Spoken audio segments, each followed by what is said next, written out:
As soluções de Cian, da Thales, utilizam análise de comportamento. Você já explicou um pouquinho como funciona isso. Para identificar as atividades fora do padrão, né? Você poderia explicar um pouco mais como que essa análise funciona e quais são os recursos que ela oferece para detectar o que está fora do comportamento padrão? Essa pergunta volta lá quando a gente falou no começo, né? Aquele trade-off entre ter um sistema seguro e um sistema que seja fácil de usar. E a gente chama de RBA, né? Risk-Based Authentication. Isso aqui são mecanismos que a gente consegue avaliar dentro de uma transação, seja uma transação de criação de conta, seja uma transação de acesso, sem que o usuário seja, né, questionado a algum ponto. Então a gente está analisando ali centenas de sinais daquela transação. Alguns bem simples, é fácil de entender. Geolocalização. Então, assim, se eu estou na minha casa, no meu celular, e tem forma do RBA avaliar se aquele celular é de fato o celular que eu sempre uso, o celular que foi usado no cadastro, tudo isso ele vai contando pontos, né? Pontos positivos ou pontos negativos dentro dessa transação. E no final eu tenho um score de risco, que não necessariamente é binário, não necessariamente é dizer aprova ou não aprova. Pode ser aquela questão que a gente também falou aqui do step up. Então eu posso ter uma transação que está tudo certinho ali, verdinha. Beleza, passa e não precisa incomodar o usuário. Tem uma transação que tem um certo nível de risco, né? Deu um amarelo ali, porque é uma transação fora do meu padrão de consumo, ou eu estou usando um dispositivo que eu nunca usei antes, ou eu estou fora da minha casa, né? E ele vê que tem um certo risco. Não necessariamente ele precisa negar a transação, ele pode pedir um step up, falar, ó, faz uma biometria facial, faz responde uma pergunta, faz alguma verificação adicional. E é aquilo que a gente falou, usar os métodos de autenticação de um jeito que faça sentido no risco daquela transação. E que isso é bom não só para a segurança, mas também para o usuário se sente protegido. O exemplo do Sérgio, né, que ele valida o token no background, mas ele mostra para o usuário que aquilo está sendo validado, para dar aquela sensação de segurança. Então o RBA, né, o Risk-Based, ele é baseado numa série de análises que tem o objetivo não só de negar ou de não negar, mas de dar uma experiência para o usuário que seja coerente com o nível de risco que ele está assumindo. Esse é o conceito. E aproveitando a tua pergunta para falar de biometria comportamental, isso é super legal. Tem tecnologia, a Thales tem essa tecnologia que avalia o comportamento de uso do celular no nível assim de velocidade de digitação, o jeito que você faz o swipe no telefone, né, que você muda de uma tela para outra, isso é único de cada pessoa. Então você pode ter um dispositivo, um SDK no aplicativo que faz essa análise. Então você consegue ali, com poucos movimentos da pessoa estar interagindo, você tem um nível de garantia que de fato é aquela pessoa. E isso totalmente transparente para o usuário. Ele sabe que está sendo utilizado, você pode avisar isso no momento do cadastro, que esse tipo de tecnologia é utilizado e a pessoa aceita ou não. Mas se ela aceitar, é uma tecnologia muito eficiente porque ela aumenta muito a segurança e ela não traz fricção praticamente nenhuma para o usuário, nenhuma nesse caso, né? Porque é o uso. Então, esse tipo de... Isso tudo é parte, está dentro do guarda-chuva de autenticação baseada em risco, tudo isso ele quebra um pouco esse trade-off. Então você consegue aumentar a segurança sem piorar a experiência do usuário. Por isso que a RBA é uma solução que está sendo cada vez mais usada por isso. Porque ela não cobra um preço, né? Você não está adicionando um passo a mais para o usuário. Você está subindo os dois, a experiência do usuário e a segurança. Em relação a isso que você acabou de falar, eu não sabia que a Thales tinha essa solução.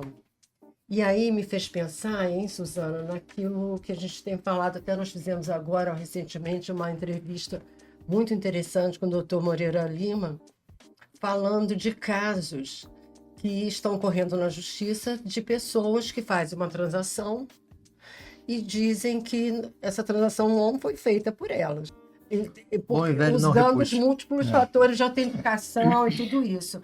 Nesse caso, é uma super ferramenta para a empresa, porque ela pode provar que sim, foi feito por ela sim, porque mostra um comportamento. Isso, será que é possível, por exemplo, utilizar isso juridicamente, essa solução? Eu acho que tem um caminho, né? Tem um caminho. Juridicamente, eu acho que teria que, né, no momento de uma disputa litígio, jurídica, né? chamar um especialista, mas assim, a tecnologia dá ferramentas para você criar uma evidência, um indício ali de que aquela pessoa de fato fez aquela transação. Aí vai de um juiz querer aceitar ou não, acho que tem também um tempo do mundo não técnico entender o que é uma ferramenta dessa e entender se tem validade legal ou não. Mas sem dúvida nenhuma, a tecnologia, já começando a entender muito. Ela cria um caminho, né? Vamos De repente entender. você vai num processo ali que tem algum tipo de exposição, aquilo ali foi aceito como prova, pronto, aí você já abre uma jurisprudência para outros casos. Eu acho que gera um caminho, sim. Eu também Virginia. acho. Que gera um caminho, Eu vou sim. aproveitar esse gancho para falar um pouquinho de autenticação multifator, MFA, Sim. eu que ia- também é parte do CIAM. Eu acho que a biometria comportamental ela traz elementos, mas quando a gente pensa, e eu não sou nenhum especialista aqui, por favor, que os escritórios legais nos ajudem a resolver essa questão e o mundo jurídico. Mas a gente contribui com elementos de comportamento. Mas aí eu vou trazer um exemplo, o lado oposto. Um cliente que queira fazer uma transação em um determinado momento, sei lá, num fim de semana, um Pix, ou mesmo no meio da semana, super transação crítica para ele. E estamos usando biometria comportamental para fazer tudo mais rápido, não precisar passar por diferentes passos de autenticação. E ele está fazendo, precisa fazer, sei lá, vai comprar um carro, vai dar um sinal de uma entrada num carro, tem que transferir um TED, um Pix de 50, 100 mil reais. Só que ele está com o braço quebrado. E historicamente na biometria de comportamento dele, a velocidade e a forma que ele digita é com as duas mãos. Sim. Na horizontal, na vertical, blá blá blá. Ele está com o braço quebrado, ele vai fazer com uma mão só, numa outra velocidade. E esses dispositivos de biometria comportamental, eles identificam isso. O que vai acontecer? Vai bloquear. Score alto de risco. Ah, Não necessariamente bloquear. Essa é a inteligência que os bancos sabem usar há muito tempo e eu confio na forma como eles Interessante. fazem. O que eles vão fazer? Eles vão pedir autenticações adicionais. Peraí, deixa eu pedir a biometria dele e deixa eu pedir para validar o token novamente no meio dessa transação. Tudo que seria pela biometria comportamental é porque ele já usou um token para entrar, ou uma biometria para entrar na aplicação, eu volto a fazer para validar a transação. E aí a gente entra no elemento de evidência para o mundo jurídico. Eu acho que a evidência vai estar comprovada com uma autenticação, com qualquer elemento que a gente sabe que pode usar a teoria do não repúdio. A pessoa não pode dizer, não fui eu numa autenticação de um token, com algo que ela tem no poder dela, com uma biometria, que é o que ela é, e com um token já validado dentro de uma aplicação que ela faz uso direto. A biometria comportamental ela vai trazer elementos adicionais. Mas eu não sei se vão poder ser utilizados mesmo no futuro como uma evidência, como uma situação de não repúdio.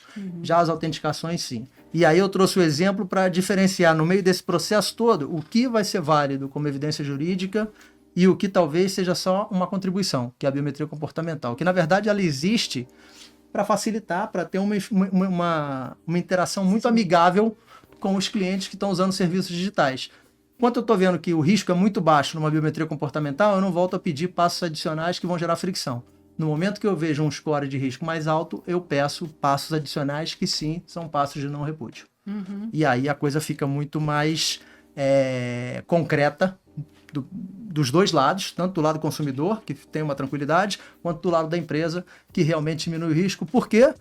Por causa de uma autenticação do MFA, que a gente sabe que é um elemento de não repúdio, que é um elemento concreto de validação de uma autenticação de qualquer usuário interagindo com qualquer tipo de serviço digital.